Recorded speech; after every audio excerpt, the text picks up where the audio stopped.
Trump की warning नूं लैके विरोधी धिर दे वल्लों सरकार नूं घेरिया जा रहा है। ट्रंप के सामने केंद्र सरकार नतमस्तक हो चुकी है। कांग्रेस के वल्लों ये इल्जाम लाए गए ने। कांग्रेस ने कहा है कि केंद्र सरकार ने ट्रंप के एजेंडे के अगे गोडे टेक दिते हैं। दूजे पासे बीजेपी के वल्लों भी पलटवार सामने आया है। बीजेपी का कहना है कि भारत की कोशिश रहिंदी है कि विदेशी व्यापार च संतुलन बनिया रहे। दरअसल अमेरिकी राष्ट्रपति डोनाल्ड ट्रंप ने भारत को टैरिफ वधाउण दी धमकी दी है और इस दे नाल ही रूस तो वड्डी मात्रा च कच्चा तेल खरीद रहा भारत। ट्रंप ने कहा है कि तेल नूं खुले बाजार च वेच के मोटा मुनाफा कमा रहा है ते भारत नूं यूक्रेन के लोगों की कोई परवाह नहीं है। ट्रंप के वल्लों यह कहा गया।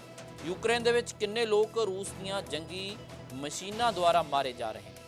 अमरीका इस मसले नूं गंभीरता नाल लवेगा। ट्रंप ने कहा कि भारत तो आयात ते टैरिफ दे विच वड्डा वाधा करांगे। तां 1 अगस्त तो पहलां यह वाधा लागू होना सी, जिस तो बाद इस नूं वधाया गया ते हुण 8 अगस्त तो इसने लागू होना है। हालांकि उस तो पहलां केंद्र सरकार नूं कांग्रेस घेर रही है।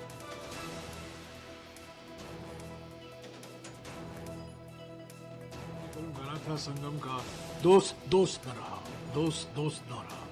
प्रधानमंत्री को भी जानकारी होगी इस गाने की। दोस्त दोस्त न रहा, दोस्त दोस्त न रहा, ट्रंप यार हमें तेरा एतबार न रहा।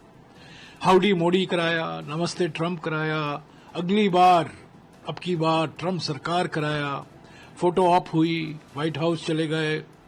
हमारे विदेश मंत्री फर्स्ट रो में बैठे हुए थे जब राष्ट्रपति ट्रंप शपथ ग्रहण हो रहा, वो व्हाइट हाउस में जब रिसेप्शन हुआ, ये सब दावे किए गए। विशेष रिश्ता है, प्रधानमंत्री का विशेष रिश्ता है राष्ट्रपति ट्रंप के साथ, पुराने मित्र है, my friend Donald, my friend Narendra Modi, ये सब दावे किए जाते थे ना। और उसका नतीजा देखिए, धमकियां दी जा रही हैं।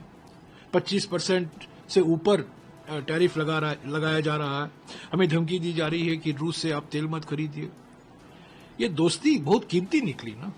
प्रधानमंत्री को जवाब देना चाहिए। The disparaging remarks of President Trump and the repeated disparaging remarks hurt the dignity and self-respect of 44 crore Indians.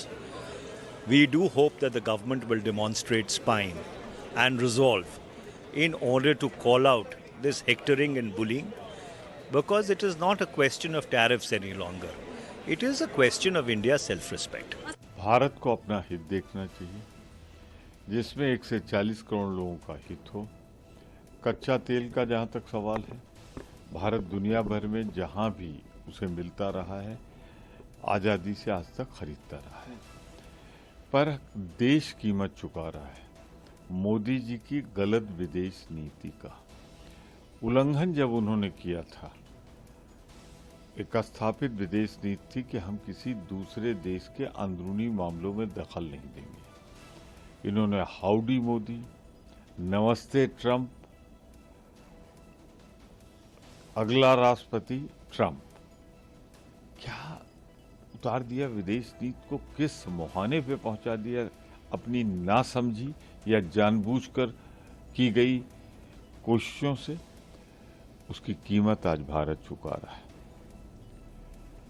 और 33 बार वो कह चुका कि सीज फायर उसने कराया है। और प्रधानमंत्री जी की खामोशी भारत के हितों के खिलाफ है और भारत के आर्थिक हित पर गहरी चोट पहुंचा रही। क्यों नहीं साहस दिखाते प्रधानमंत्री जी? एक बार दृढ़ता से खुद क्यों नहीं कहते? 1.5 घंटे के भाषण में लोकसभा में नहीं बोले कि नहीं, सीज फायर ट्रंप ने नहीं कराया, और 33वीं बार हो गया। तो कुछ तो है जो पर्दे के पीछे। लगातार टैरिफ्स को बढ़ाने की धमकी दिए जा रहे हैं और कल जो उन्होंने कहा कि हम रशिया के युद्ध को बढ़ावा दे रहे हैं क्योंकि हम उनसे ऑयल खरीद रहे हैं, ये सरासर गलत आरोप है। खुद यूएस के जो ट्रेड है रशिया के साथ लगातार जारी है, यूरोपियन यूनियन का ट्रेड है लगातार जारी है, चाइना का ट्रेड है लगातार जारी है। तो सिर्फ इंडिया पे ये दोष देना ये कहाँ तक लाजमी है? तो मैं बस यही कहूँगी कि हमें जल्द से जल्द जो डोनाल्ड ट्रंप जी के यहाँ से बयान आ रहे हैं और एक तरफ कॉमर्स मिनिस्टर कह रहे हैं कि ट्रेड डील की बातचीत जारी है, तो ये क्लैरिटी आना भी ज़रूरी है कि ट्रेड डील पे बातचीत चल रही है या नहीं चल रही है। और अगर हम टैरिफ्स हम पर लागू करने की बात डोनाल्ड ट्रंप कर रहे हैं, तो हम भी जो चीज़ें एक्सपोर्ट करते हैं या इंपोर्ट करते हैं, एक्सपोर्ट पे वो टैरिफ्स लगा रहे हैं, जो हम चीज़ इंपोर्ट करते हैं उनसे उस पे टैरिफ्स लगाने की जिम्मेदारी अब हमारी बनेगी, क्योंकि ये वन वे ट्रैफिक नहीं है। और आई थिंक ट्रंप को भी ये समझना ज़रूरी है कि जो टैरिफ्स की बात है दोनों तरफ से लागू हो सकती है।